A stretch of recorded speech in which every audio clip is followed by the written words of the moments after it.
முருகனின் அருள் உள்ளவருக்கு மட்டும் வரும் 5 கனவு. அது என்ன கனவு அப்படிங்கிறத இந்த பதிவில் நம்ம பார்க்கலாம். கனவுங்கிறது பார்த்திங்கன்னா நம்முடைய ஆழ் மனதில் இருக்கக்கூடிய வெளிப்பாடு அப்படின்னு சொல்லி அறிவியல் சொல்லும். தூக்கத்தில் நம்ம ஒரு மனுஷனுக்கு 40க்கும் மேற்பட்ட கனவுகள் வரும். அதில் 10% கனவுகள் மட்டும்தான் நினைவில் இருக்கும் அப்படின்னு அறிவியல் ஆய்வுகள் சொல்லுது. ஆனால் நாம் காணக்கூடிய கனவுகளுக்கு ஒவ்வொரு விதமான அர்த்தம் இருக்குது. சொப்பன சாஸ்திரம் இந்த கனவுகள் வாயிலாக நமக்கு வரப்போகிற நல்லதையும் கெட்டதையும் அறியலாம் அப்படின்னு நமக்கு சொல்லுது.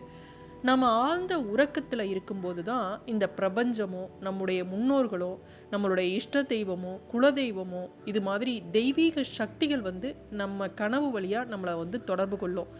நிஜத்தில் பார்த்ததை போன்றே சில கனவுகள் நமக்கு தெரியும். கண் விழித்த பிறகு எந்த கனவு தெளிவாக நினைவில் இருக்குதோ அந்த கனவு மட்டும்தான் பலிக்கும். இதுதான் நம்முடைய நிகழ்காலத்தோடையும் எதிர்காலத்தோடையும் தொடர்புடையதாக அந்த கனவுகள் இருக்கும். நமக்கு வரப்போகின்ற நன்மை தீமைகளை நமக்கு கனவு வழியாக நம்ம தெரிஞ்சுக்கலாம். அதன் வழியாக நம்ம ஜாக்கிரதையாகவும் இருக்கலாம். நமக்கு வரக்கூடிய நல்லதை தெரிஞ்சுக்கிட்டு நம்ம அதற்கேற்ற மாதிரியும் நம்ம செயல்படலாம். இதில் ஆன்மீகம் சார்ந்த கனவுகளும் நிறைய பேருக்கு வரும். குறிப்பாக முருகபெருமான் சிலருக்கு கனவுல உணர்த்துவார் அவங்களுக்கு வரக்கூடிய நல்லதை. முருகன் கனவுல வந்தாவே அது மிக மிக நல்ல அறிகுறி. ஆனாலும் முருகன் ஒரு சில கனவுகள் வழியாக நமக்கு வரக்கூடியது எது மாதிரியான நல்லது அப்படிங்கிறத தெளிவாக உணர்த்துவார். தெய்வங்கள் கனவுல வருது அப்படின்னாவே அவங்களுக்கு தெய்வத்தோட அருள் இருந்தால் மட்டும்தான் அது நடக்கும். குறிப்பாக முருகபெருமானோட அருள் இருந்தால் மட்டும்தான் முருகனை கனவுல காண முடியும். உங்கள் வாழ்க்கையில் முருகனை கனவுல கண்டீங்க அப்படின்னா என்ன மாதிரியான முன்னேற்றம் ஏற்பட போகிறது, அதன் மூலம் வாழ்க்கையில் எப்படி நல்லது நடக்கும் அப்படிங்கிறத இந்த பதிவில் நம்ம தெரிஞ்சுக்கலாம். நீங்கள் ஒரு முருக பக்தராக இருந்தால் கீழே கமெண்ட்டில் ஓம் சரவண பவ அப்படின்னு டைப் பண்ணுங்கள். வீடியோ பிடிச்சிருந்தது அப்படின்னா மறக்காமல் லைக் பண்ணுங்கள், ஷேர் பண்ணுங்கள், சப்ஸ்கிரைப் பண்ணுங்கள். இந்த கனவுகளில் ஏதாவது ஒரு கனவு உங்களுக்கு வந்திருக்கிறதா அப்படிங்கிறத கமெண்ட்டில் மறக்காமல் தெரியப்படுத்துங்க. முருகப்பெருமான குழந்தை வடிவமாக கனவுல கண்டீங்க அப்படின்னா குழந்தை வரத்துக்காக ஏங்கி யாராவது காத்திருக்காங்க அப்படின்னா விரைவில் நானே உனக்கு குழந்தையா பிறப்பேன் அப்படின்னு முருகன் கூறுவதாக அர்த்தம். குழந்தை இருக்கு அவங்களுக்கு இந்த மாதிரி கனவு வருது அப்படின்னா உங்களுக்கு இருக்கக்கூடிய பிரச்சனைகள் துன்பங்கள் முருகப்பெருமானோட அருளால் தீரப்போகிறது. முருகப்பெருமான் கையில் வேலோடு காட்சி தந்தாரு அப்படின்னா உனக்கு துணையாக நான் இருக்கிறேன், யாம் இருக்க பயமேன் அப்படின்னு முருகன் சொல்வதாக அர்த்தம். மலை மீது இருக்கும் முருகன் கோவிலுக்கு போய் அங்கே சாமி தரிசனம் செய்வது போல கனவு கண்டிங்கன்னா உங்களுக்கு நல்ல காலம் பிறக்க போகுது. நீங்கள் ஏதாவது ஒரு தொழில் செய்கிறீங்க அப்படின்னா அந்த தொழிலை தைரியமாக செய்யலாம். ஏதாவது தொழில் செய்யலான்னு இனிமேதான் முயற்சி பண்ண போறீங்கன்னா அந்த எடுக்கக்கூடிய முயற்சிகளில் வெற்றி கிட்டும். வாழ்க்கையில உயர்ந்த நிலைக்கு செல்ல போகிறீர்கள் அப்படின்னு அர்த்தம். ராஜ அலங்காரத்துல சந்தன காப்பு அலங்காரத்துல முருகனை கனவுல கண்டீங்க அப்படின்னா உங்களுக்கு இருக்கக்கூடிய ஜாதக தோஷம் நீங்கும்.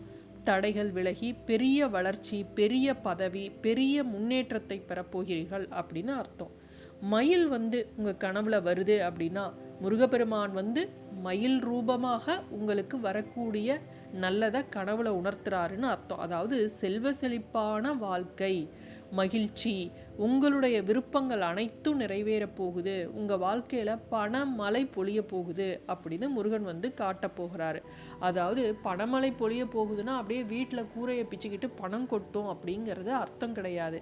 நீங்கள் ஒரு தொழில் செய்கிறவங்க, ஒரு வியாபாரம் செய்கிறவங்களா இருந்தால் தைரியமாக அந்த தொழிலை நீங்கள் செய்யலாம். உங்களுக்கு நல்ல பணவரவு வரப்போகுது, உங்கள் தொழிலில் நல்ல லாபம் கிடைக்க போகுது, வியாபாரத்தில் நல்ல முன்னேற்றம் காண்பீர்கள் அப்படின்னு அர்த்தம்.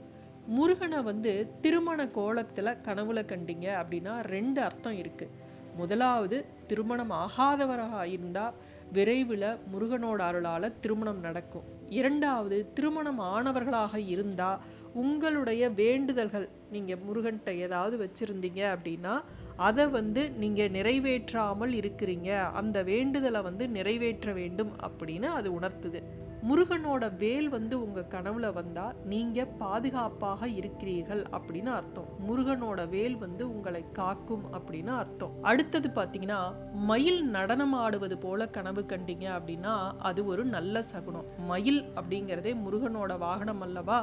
அந்த முருகபெருமான் வந்து கனவுல வந்து நமக்கு உனக்கு நல்ல காலம் வரப்போகுது, எதிர்காலத்துல பல நல்ல விஷயங்கள் உனக்கு நடக்க போகுது அப்படின்னு முன்கூட்டியே வந்து நமக்கு கனவு மூலம் உணர்த்துவார்.